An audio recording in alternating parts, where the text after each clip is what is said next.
Adi Real Movement France et aujourd'hui on va parler d'un petit circuit d'échauffement avec un mini-band. Ce circuit peut être bon pour avant d'attaquer une séance de vitesse, avant d'attaquer une séance de muscu ou le terrain. Okay, c'est surtout pour activer le chaîne postérieur, donc tout ce qui est lombaire, ischio, fessier, etc. etc. Okay, donc vous allez prendre un mini-band, peu importe la marque ou le résistance. Okay. Premier mouvement, on va passer le mini-band juste au-dessous du genou.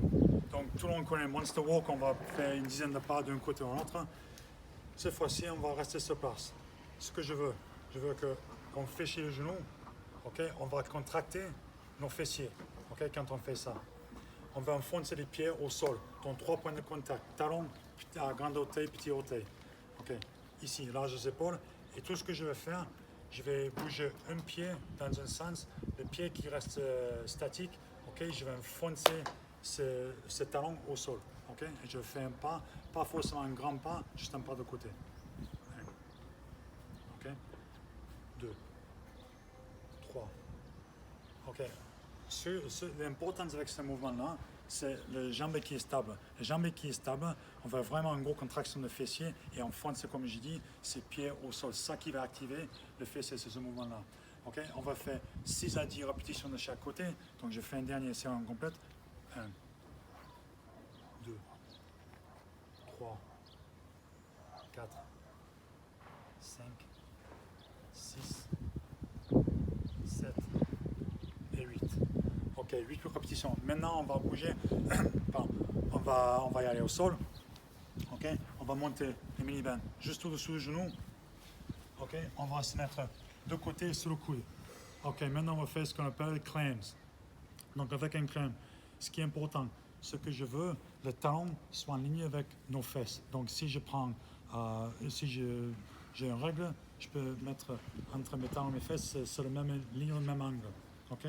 Maintenant, j'ai mes points de contact. Mes points de contact restent à 3, sauf ça va être les chevilles, le genou et le coude. Tout le reste va être au sol. Donc, talon en ligne avec mes fesses, cheville, genou, coude. Ok. Et d'ici, je vais ouvrir le bassin le plus loin possible.